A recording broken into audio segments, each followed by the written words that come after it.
Wees goed, Maria, vervangen nader de Heer is met u. Gij zijt gezegend. Presently, the Chase Vault in Oistins Bay, Barbados looks like a perfectly ordinary tomb in a perfectly ordinary cemetery.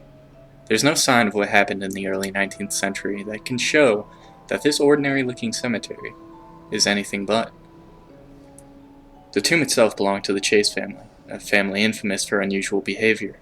The father of the clan, Colonel Thomas Chase, was so vicious and so malevolent that his own slaves were known to threaten his life. Early in the 1800s, Colonel Chase purchased a large crypt in the Christchurch Cemetery. The first Chase member buried in the tomb was the baby of the family, Mary Chase. She was placed in the tomb within a heavy metal casket in February of 1808. In July of 1812, his teenage daughter Dorcas Chase was buried. She had starved herself to death, and many say she killed herself due to the cruelties of her father. She was also buried in a heavy metal casket. This wouldn't be the final death to strike the Chase family. Colonel Thomas Chase himself died in August, his death mimicking his daughter's in eerie similarity. His death was reported as a possible suicide, and he also was placed in the tomb in a heavy metal coffin. In fact, that coffin was so heavy it took several men to carry it. When they opened the tomb for his interment, they noticed that Mary's coffin had moved from its original spot and was now standing on its head near a corner of the tomb. The upside-down coffin would have definitely made an impact on those who first peered inside. Many of the more religious pallbearers would find it as a sinful, devilish sign representing sacrilege. More of the skeptical men and women would have believed that some kind of malicious mischief must have happened by somebody or some buddies on the island. In the end, the funeral caretakers righted the casket and made sure the heavy stone door of the tomb was sealed incredibly tight. Two more burials in 1816 found the coffins inexplicably moved from their original positions once more.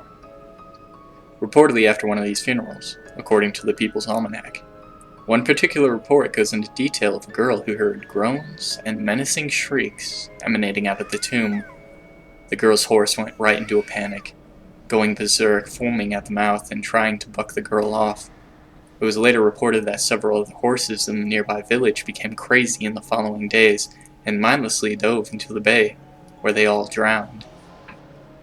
In July of 1819, a relative was buried in the crypt, and it was discovered that the chaos inside of the crypt had repeated itself. The coffins were thrown randomly around the tomb. The governor of Barbados had attended this funeral after hearing tales of phantoms and black magic surrounding this vault. He was determined to find out what was going on. When the caskets had been put right and the tomb was being resealed, the governor put the impression of his signet ring into the wet cement to ensure nobody could go into the crypt late at night and move the coffins around. Additionally, sand was sprinkled on the floor to capture any evidence of trespassers. In April of 1820, the tomb was being opened for the final time.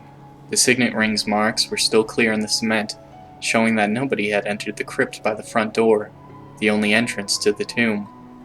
The men opening the vault had trouble opening the door, as if there was something pressing up against the door from the inside. More men were called in to help with the effort, and the door was finally opened. When it was opened, it revealed Colonel Chase's casket blocking the door, and the other coffins scattered around the room. There were no marks on the sand on the floor. The governor had had enough. He called for each coffin in the tomb to be buried elsewhere in the cemetery, and the crypt has been empty ever since.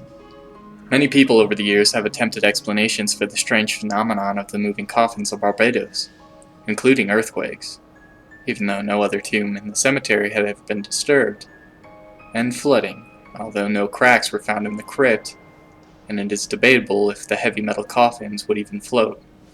What happened in the dark, subterranean boundaries of the tomb all those years back? Only the corpses buried there could be privy to such revelations, and they aren't talking. Perhaps we'll never truly know for sure.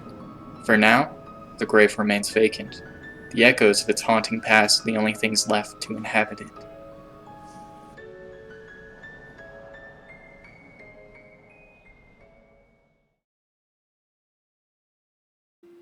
I hope you enjoyed that story, and if you did, please leave a like and subscribe. It'd mean a lot to me. And as always, until next time.